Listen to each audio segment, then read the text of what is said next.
Welcome to Backseat Confessions Podcast. Slide into the backseat as we listen to mostly anonymous strangers tell us stories from their lives. I'm a rideshare driver in Atlanta, and the people getting in my car have absolutely no idea I'm going to ask them to share.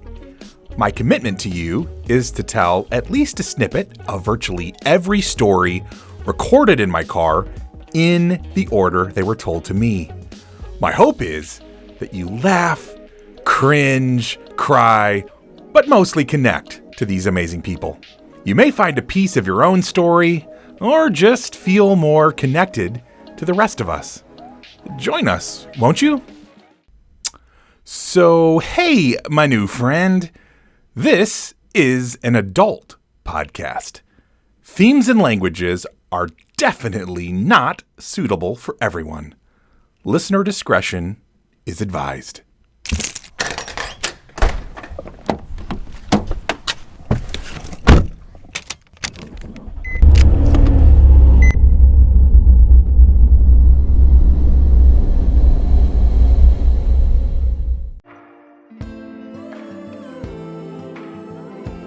Hey there, friends and strangers that may someday be friends. How the heck are you? Well, I hope you're well, or at least becoming well. Today, on episode 10, we, among other things, will explore the richness of life, along with some of its challenges and complexities. You know, if someone told you that life was a cakewalk, you know by now, they frickin' lied to you. But in the middle of pain and monotony, there are these moments of discovery and goodness. So, come along for the ride today and be ready for some feel-provoking conversations.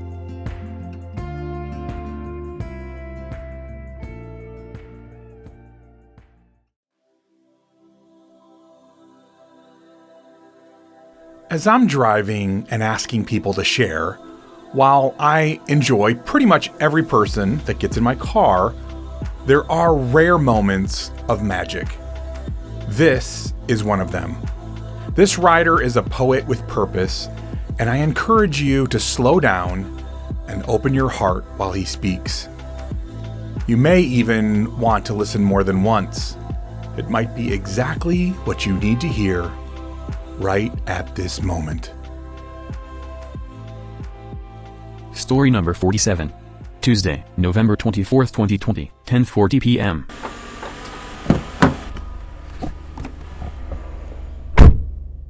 Behind every beating heart, there's a story. And everyone has a story to tell, but no one can tell your story better than you, so never forget your struggle, because you'll lose your direction. Never forget your struggle. Always strive for perfection. Life is an ongoing lesson. Every tragedy has its blessing, so stop stressing. God wouldn't have brought you to it if he couldn't get you through it. So your purpose in life, continue to pursue it. Now, where your future takes you depends on the choices that you make. You have the strength to control your own fate, so never live your life on a maybe, and don't allow others' negative perception of you define and decide your own destiny. Just live free. Now, we can do the things we want if we just try, so stop wondering to yourself why and look to the sky and begin to fly. To reach your goal, you have to have the heart of a lion. Strive to keep pushing, don't quit. Just keep trying. Your expectations of your purpose you should want to meet, so never stand by anyone who clearly tries to cut success from under your feet, and don't be so content to stand in the sand by the seashore when there's an entire body of ocean that's ready for you to explore. So don't get down about your past. You see, even flowers need dirt to grow for the ability to last. These words are small in this book that I write in, but the outlook they give speaks big on life, and I don't expect those to understand my journey who has never walked my path, because my ambition to succeed is through my pen, so you can feel my wrath. So I voice my heart into these words and verses. I'm a lyrical blessing. They call me a poet with a purpose. Heck yeah, man. Wow. I think I'm gonna have to play that for myself from time to time. That is amazing, just bro. Motivation, man. I think Right? it's It's universal.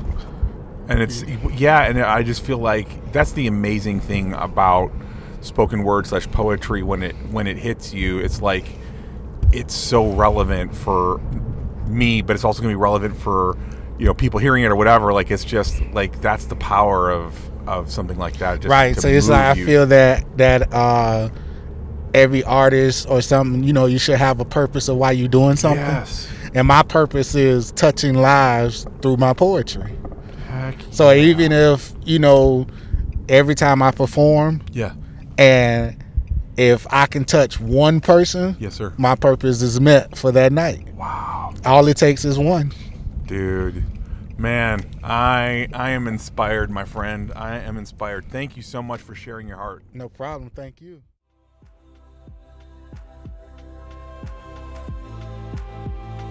His name is Creativity the Poet, and he is on Spotify and most of the other music and audio platforms.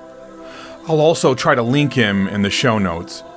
Obviously, he's the exception to the anonymous rule, but you can see that it's for a good reason. Finding your purpose in life and living it have to be some of the most important life goals. This man is inspiring because it seems like he's doing both. Thank you, Mr. Creativity, for sharing your gift with us.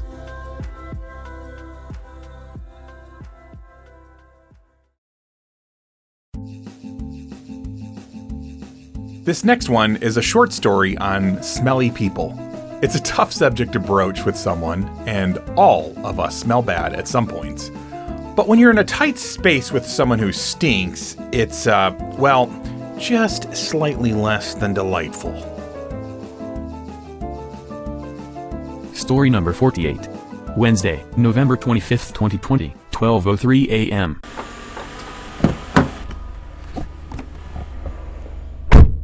So, I had ran into a guy, a Uber guy. Okay. I was hanging out with my boyfriend, and I had got him as an option, and he actually smelled really bad. Oh no. And I had to drive 30 minutes away, all the way home. And mind you, it was 3 in the morning, and I had to drive all the way home with him stinking. And I was dying. It was so bad. Oh It was so bad. But now wait, I wound up getting home, and then. And just to clarify, who was the stinky one? Your boyfriend or the Uber driver? The Uber driver. I was just making sure. I thought that's what you were saying. No, my boyfriend smells good, actually. That's good. Yeah, you want your boyfriend to smell good. All right, so the Uber driver smelled nasty. That's pretty much. Oh my gosh. It was kind of short.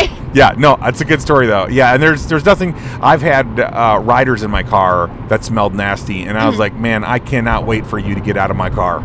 Yes, It was so bad. It was bad, really bad. I didn't want to say anything because I didn't want to be mean, and he was so much bigger than me. Oh yeah. So I didn't want him to think oh yeah, you want to talk your mess, then I'm gonna do something to you.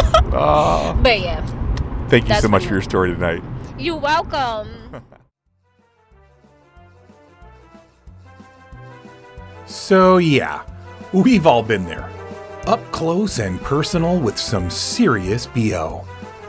I'd love to hear how you've dealt with this type of situation.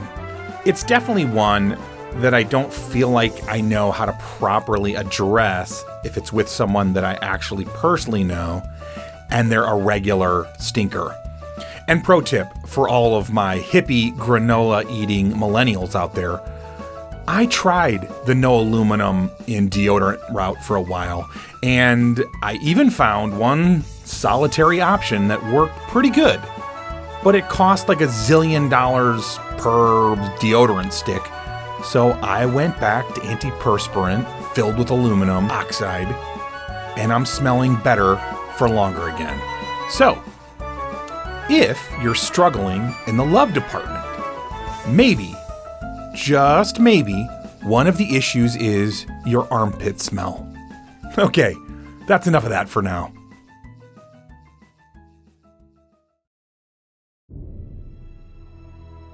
There is a desire in all of us to be seen. It is one of our deepest needs as humans to be known and seen. So, I love stories where people say they had an experience with that, and one of my personal favorite subgenres of this is when people of faith, or even those of us that are questioning faith, end up feeling like God hasn't forgotten about us. Sometimes it's just a moment or two, and we can hang on to it because of the impression and impact it makes. Story number 49. Wednesday, November 25th, 2020, 12:44 p.m.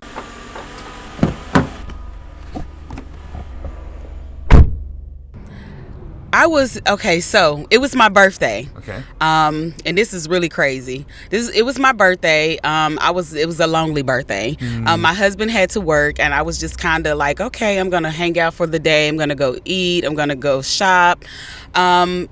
It was probably around about, I would say about 9:30ish, 10 o'clock. Okay. I pulled into this gas station. This was like maybe like around is it Camp Creek? I guess it would be Camp Creek. Okay, yeah. Right there in the area right by the new UPS. Not that, UPS in Atlanta. Okay. And I'm never like really around that area. Just was like, I need gas. I'm about to run out of gas.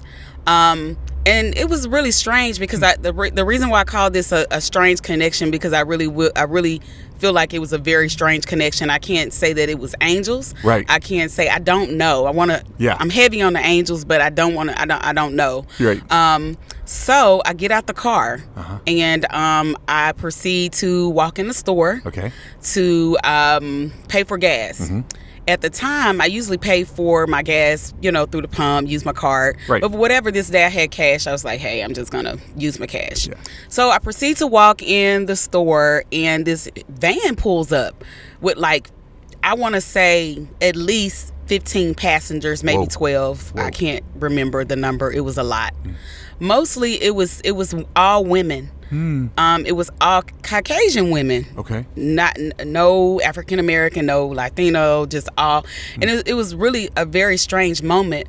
But all of a sudden, I felt this. I was afraid at first. I was really afraid because of the way they pulled it in front of me and jumped out on me, and I was just kind of like, whoa. So it was the strangest thing. Yeah. But all of a sudden, a peace came over me. Yeah. And I was like, okay, this is not an ambush. This is a intervention or something. I can just feel it. I know it. This is some type of moment. Well, I wouldn't call it intervention, but it was a moment. It was something I just feel like God, or like a divine moment. A divine moment. Thank you. That God needed me to have for whatever reason. And every last one of them jump out and they give me a rose. It was the most beautiful thing ever. They asked me first, can we give you this rose? And I was like, okay, well, why? Yeah. And they was just like, no, we're out. We wanted to bless someone today. And it was one of those moments where you felt like no matter where I am, no matter what I'm doing, if I'm wrong, if I'm right, Jesus will come get me. And he will send me a sign that he's with me some kind of way.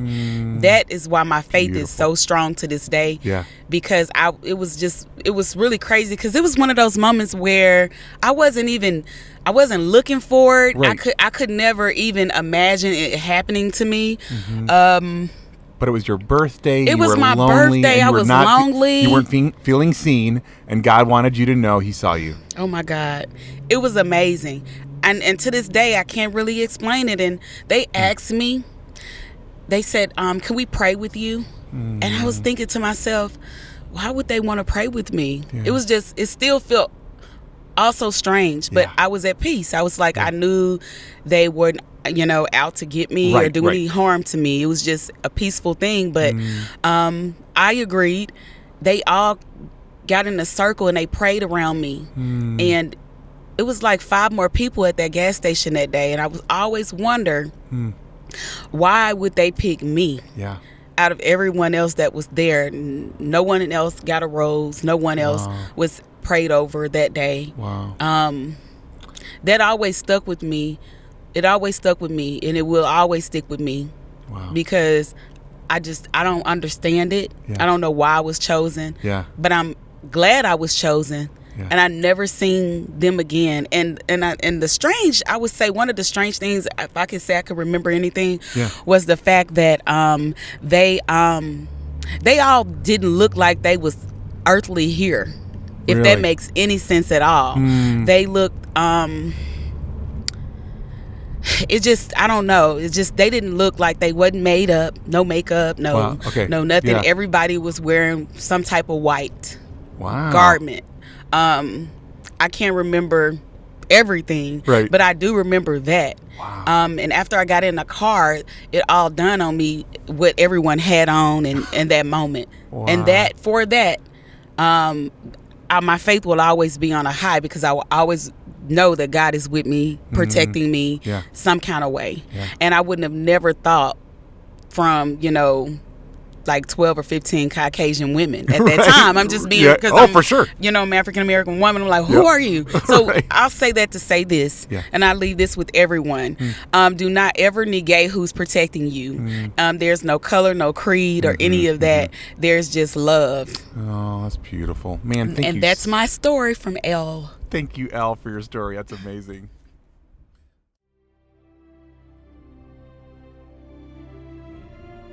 I can never know for sure, but I think I may have actually come along once with the organization that this lady encountered. They would load up a van in the evening and carry roses and some basic toiletries out to women who were in prostitution and working the streets. It was a beautiful ministry, because I don't imagine that these ladies get a lot of genuine care and attention.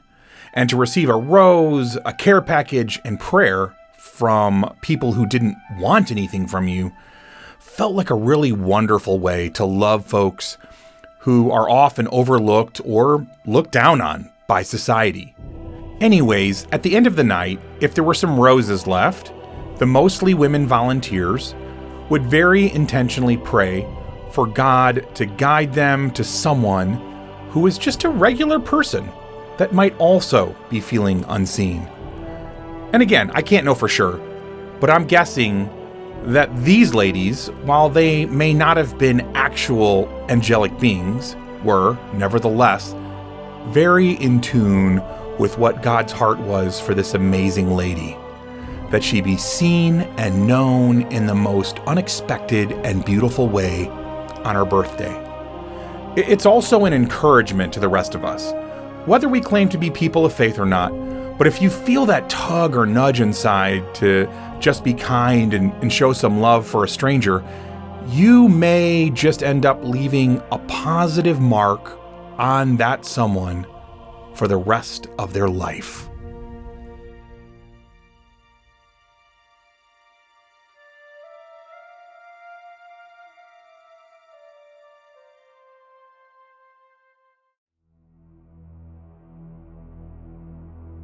Our next writer also happens to tell us about her divine interaction, but for her it was more of an intervention and helped save her from dying.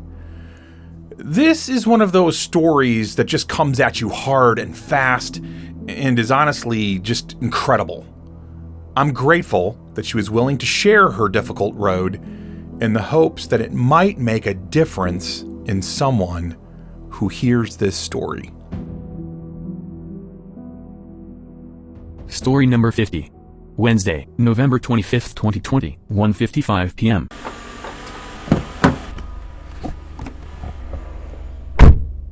Okay, well, this starts around, I was probably like about 22 or something. 22, I met someone who I thought they had loved me, but really they didn't in the end. I was really naive and young, come from a sheltered environment. I was always excelled at school and orchestra, classically trained orchestra, 4th grade, band, dance, all kinds of things. Like, I was not the child that was supposed to go off on the wrong path. I didn't know anything about smoking any weed, any drugs, anything. Like, until I went to college, like my sophomore year, then I started smoking weed. So, this guy, and this around the time when I told my mom I was gay. And I should have told her I was trans too, but it was just so much for her. I was just trying to like give it to her in baby dosages. That's actually really kind.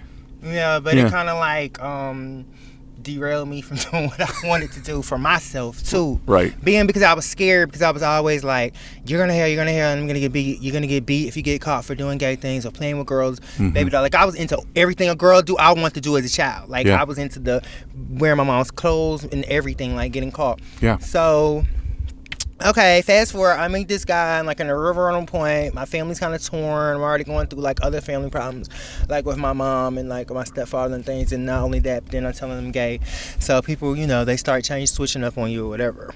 And I'm not really understanding really what I am fully either, So I find comfort in somebody. It's the first person I've ever been with, the first real sexual intercourse and everything. So he was good at all of that. He was a manipulator. He knew what he was doing. He was more of a street kid. I think I was like kind of attached to him because we both were having abandoned. So it was like similarities kind of, but not the same background. So then one day we're in the room and I used to smoke a lot of weed. Like I said, I used to buy like tons of it at a time. Like drink Heinekens, that was my thing. That was all I wanted to do. So then one day he was like, if you smoke this or you hit this, you'll never have to like smoke any of that. We'll be like high all the time. You never have to be. And he was talking about smoking crack. Right. But I didn't know it was crack. And I was high and I was kind of drunk. And like I said, young, stupid, just try it. Not even knowing what addiction is or any of that, So I try it. And the next thing I know, I was like, ooh, where can we get some more of this? So... And this is when drugs were drugs. Not the synthetic stuff they got going on now. Not that crap. So... basically, I did a lot of embezzlement to pay for it, through my job and stuff. I know my world just started crashing down, but slowly but surely, like over that year, it took a whole year for the progression for me to like had lost like totally everything. But like I said, I was young, so I kind of leaned on my mama and them too, which it derailed me from school and just pursuing my dreams as a fashion designer. So then like the next... probably about from 24 probably to like up to 30 going into 31 was like crazy turmoil. I mean, I've ate out of trash cans. I've slept under bridges. I've slept on cold pavement in like 20-degree weather and rain. I've been raped multiple times. I've been shot at where bullets should have hit me, but God like change their direction. I mean, like somebody's literally like right in front of you and the bullet doesn't hit you, like goes, you know what I mean? Are like, you serious? Like divine you things like that, like protected. Wow. Yeah, I mean like anything jail time. Never no long prison sentences, but I was in jail for a whole year one time where I was just getting locked up back to back to back. But I lived in the trap houses. I've slept anywhere. Like I went through like probably like 6 months of just like not taking care of myself, like hygiene wise and like body wise and stuff, because I was just like so far out there like one time in 6 months. It's just a lot. I've been through like anything you could think of in the streets. It has happened to me. Wow. And I made it out of it.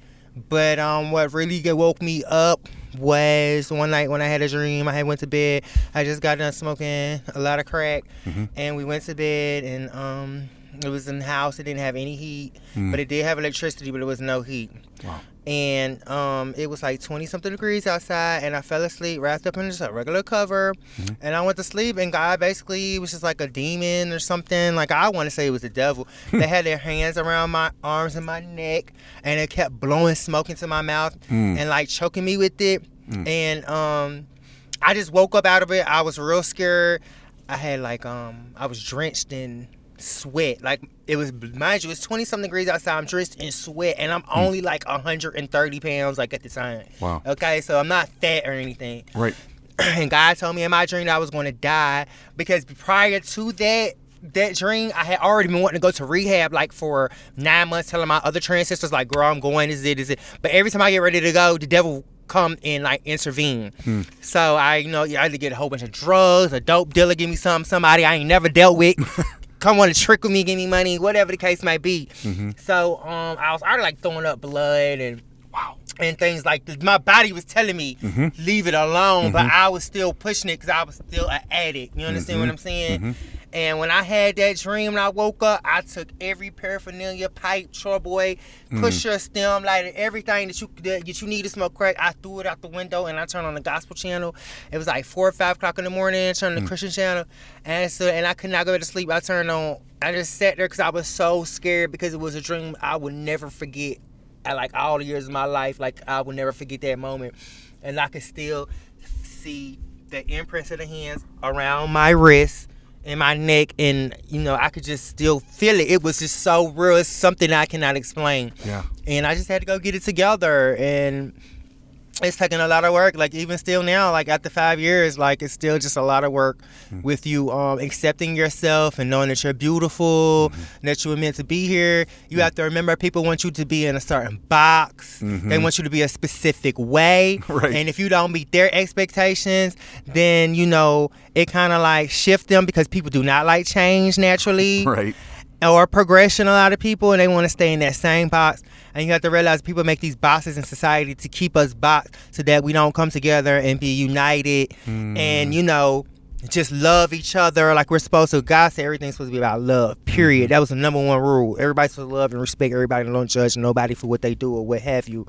But you're not. I had to tell somebody that was a young me trying to struggle with being trans or being gay or whatever the case. You're loved.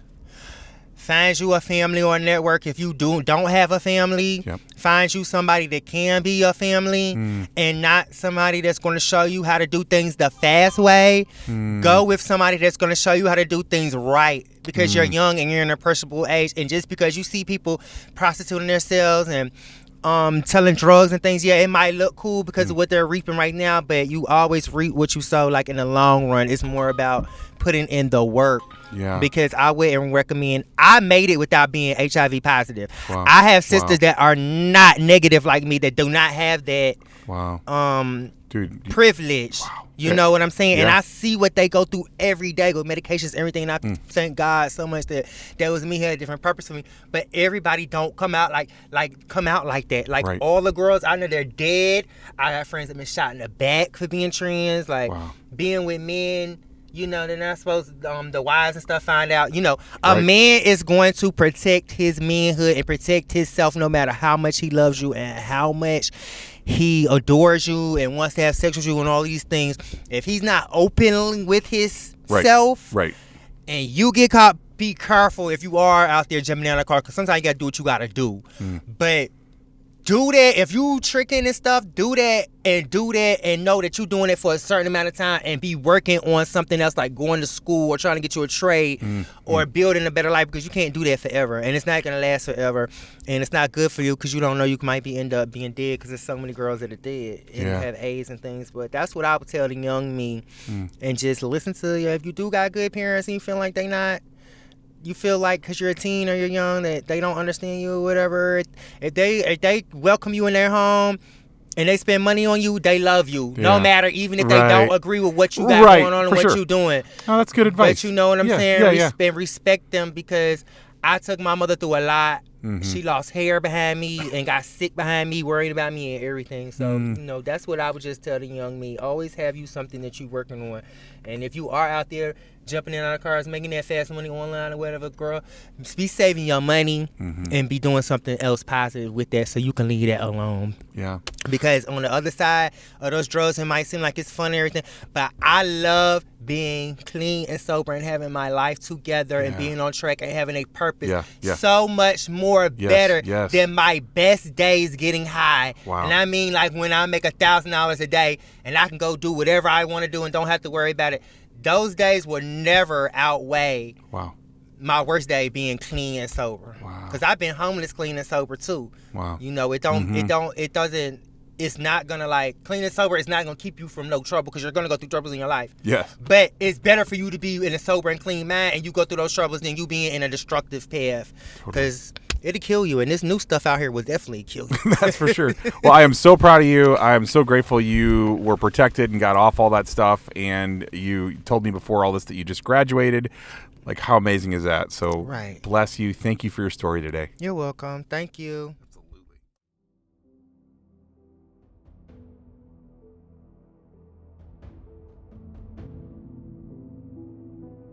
It's hard to know where to go after hearing this story. We could talk about the struggles of coming out to your family as gay or trans, or we could talk about searching for love in all the wrong places, or maybe to becoming addicted to drugs that will slowly drain the humanity from you and cause you to live in and out of jail and homelessness and rape. Just brutal. That also doesn't cover the demonic attack in her sleep that left her with imprints of hands on her throat and wrists. I personally appreciated the advice to kids who identify as part of the LGBTQ+ community to give their parents the space to try to figure out how to feel about something they just may not understand. My oldest, for the last several years he was with us, identified as part of that community, and I didn't always know what to do or how to handle it because it was a completely foreign world to me. And honestly, in many ways, it still is. So I appreciate when there is grace and space for people like myself who really do want to love well, but don't always know how to in every situation. Ultimately, I just want to thank Miss B for sharing so openly about her life, and I know her story is going to impact many, many people.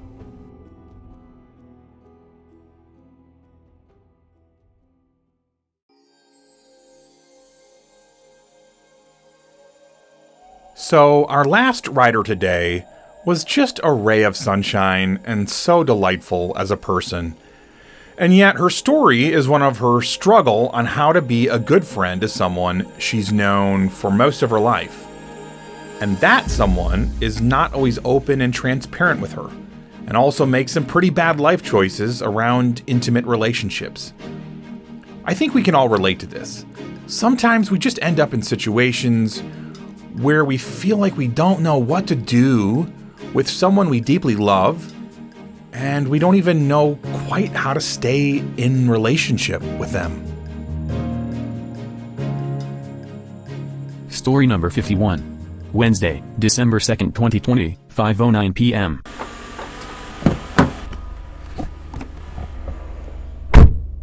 Alrighty, so my story is that it's kind of complicated. Okay. And basically, I know this girl, and she's a very good friend of mine, but the problem is, you know, her whole being itself, you know, with relationships and stuff.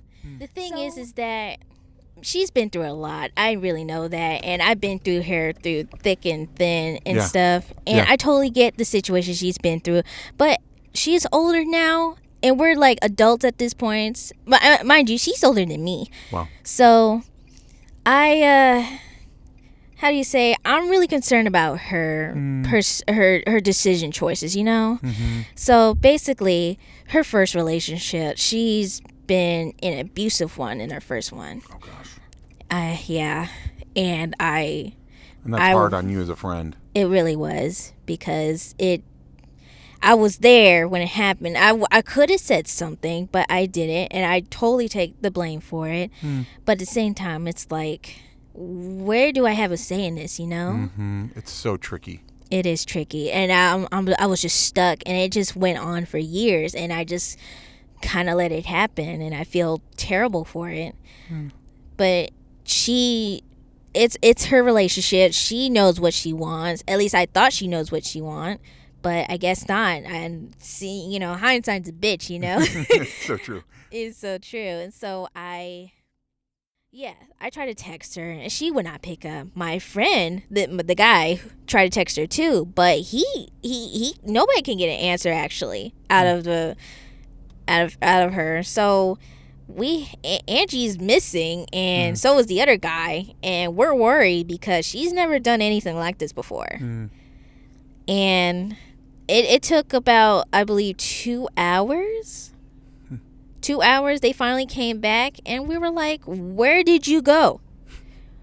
Why were you with him for 2 hours and you haven't responded to us? What was so important for you to not respond to us? You had to respond to us because you are a friend and we're worried about you, especially when you're alone with that guy, was talking for her. Oh. The guy that she was with. Not good. Yeah, that is not good. It just goes to show what kind of relationship they are in. The bottom line is that this whole time, this guy kept my friend Angie away from us, and they hadn't responded to us in 2 hours, and we were worried sick. We were this close to calling the police, and this is the same guy who also put his hands on her, and I think, I'm not totally sure, but sexually assaulted her. Oh, so sorry. Yeah, it was really, really sad. That's brutal. It is, but it's been a long time, so I feel like there's really nothing we can do about it now, especially if she chooses not to do anything. Totally, that is her right. Right, so I guess we'll just have to let it be for now. And then here comes her next boyfriend, and mind you, this immediately came along after she and Alexander decided to break it off. And mind you, as looking back at it now, was not a good idea. Nope. She jumped straight too quick to the relationship. But I mean, like I said, she's her own person. I can't really say anything. So, and during the relationship, we actually thought they were actually pretty great together.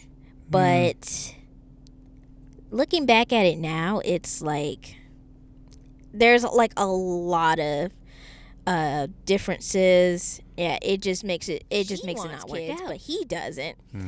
And it's I mean, that's one of the major things. You gotta think of it at the long run. Right, yeah. And there was other things, there was financial problems, and one would get mad at the other, one would not pay attention to each other. I think that would be the her boyfriend Drake, or ex-boyfriend now. Yeah. Let's see. And it wasn't a good relationship. There was lots of problems, but I would say the bottom line is that second relationship wasn't as bad as the first one. At least he didn't really put his hands on her at all. Right. Or at least as far as I know. But it just wasn't healthy. It just wasn't healthy. Yeah. Yeah, the first one was really toxic, but the second one, it just wasn't healthy. So, but the problem is, where I'm getting at is that, okay, after all she's been through, you could totally tell she hasn't been through a lot with the second relationship, yet she treats the second guy like he's the most evilest, I don't want to say evilest, but he was a major prick who had an effect on her than the first guy. And you wouldn't think what you should have hatred towards the first guy than the second guy. Wow. Sure, the second guy wasn't great because you thought he might have been the one, but he wasn't. And another thing, she plans on sending hate mail or something like that, all that. And I'm like, okay, so you have all this energy to give this to a guy who wasn't really that bad. I mean, sure, he was kind of like a jerk, but he, in comparison with the first guy, he is not that bad. Yeah. And yet you don't want to focus on the first guy who hurt you, who literally hurt you physically, emotionally, and mentally. And yet where is this energy? Why are you why do you hate him instead of the first guy? Do you see what the problem is? Right.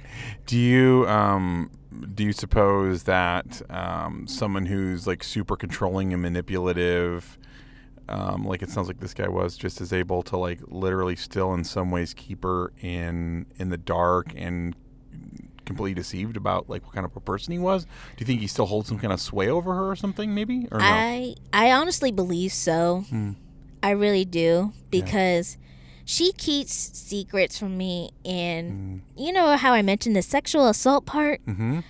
I haven't found that out till my friend told me that, the guy, my best friend, and it hurt me because I'm her best friend. Right. She's not his best friend, and yet for some reason she told him instead of me. So I'm heartbroken that she would tell him instead of me. How do you want to stay her friend, or do you want to stay her friend? Or what does that look like for you in your mind? I don't know. That's a tough question. Sometimes I think about that. I do deeply care for her because we actually grew up together as friends, and it's like because we both had a rough patch, and so that's one of the reasons why we stay together. Like we understand each other's pain. Yep. And They call that trauma bonding. how long can I put up with this? It's like I tell her stuff, but it just goes to show she won't tell me stuff, at least not anymore. And I'm wondering why. What did I do to make her think that she can't come to me to say anything? Yeah. I don't think she even told her mother. Wow. Yeah. And that's what makes me even more sad. Like it's one thing to not tell me. I get that because I may not know everything, but your mother, your mother has a right to know. Her mother would have absolutely done something. They'd probably be in court right now. There'd be cops, or she would just go down to that guy's place and just threaten him herself. Right. I know that woman. She's Your guys' crazy. Relationship is. We can hope that your friend gets healthier, right? That feels like a fair thing to hope for. Yeah, that is.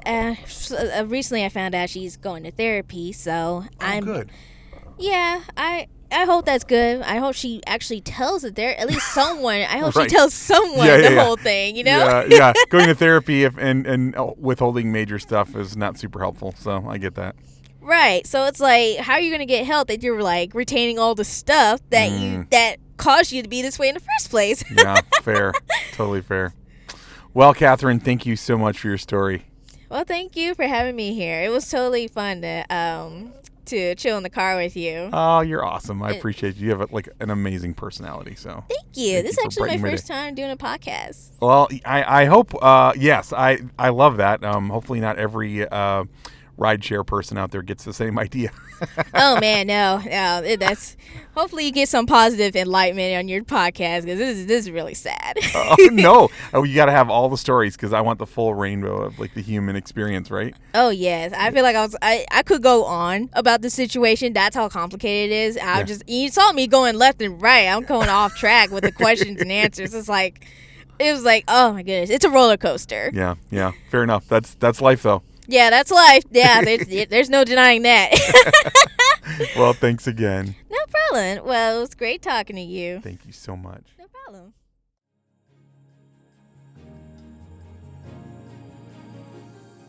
I feel for Catherine. Of course, that and the other names in this story are not their real ones. Sometimes you end up trying to decide if this friendship is one that you're called to continue with. Some people are in our life for a season, and some for the duration of our lives. Sometimes we are the ones giving of ourselves and not getting much back, and sometimes we are the needy ones. There's no easy answers, and like we both agreed, that's life.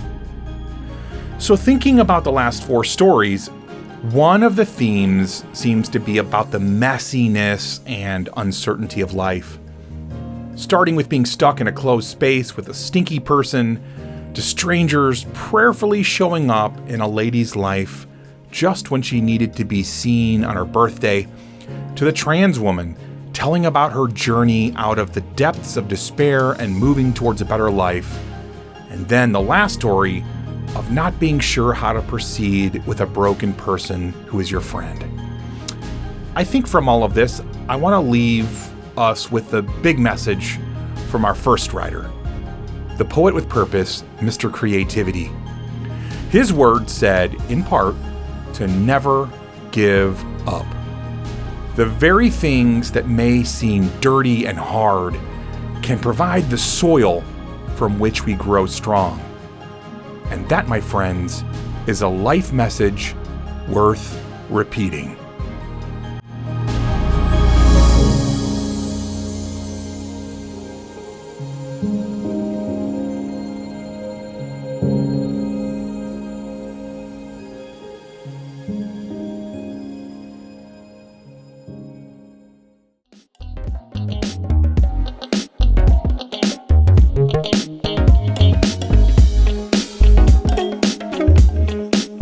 This is what happens when you are a rideshare driver in Atlanta and ask people for their stories. These weren't handpicked people with great stories. They just happened to get in my car and be gracious enough to share with all of us. And who knows, maybe someday you'll be in Atlanta and need to grab a rideshare and end up telling the rest of us the next great story on BCP. I'd actually encourage you to, every so often, just ask a stranger to share a story from their life. You never know what you might learn. I believe that our stories are powerful. They can make you laugh, cringe, cry, or even get you to think or feel differently. Our stories can truly make this world a little bit better place. So please subscribe, rate, and listen to this podcast and share it with as many adults as possible. It would mean so much to me. First and foremost, I want to thank the incredible writers who trusted me with your stories. You're my heroes. Thanks also to all the people in the background who have believed in this project/dream. All of the music on this podcast was found on pixabay.com, and it was free, which is an amazing gift when you're starting a podcast on a shoestring budget.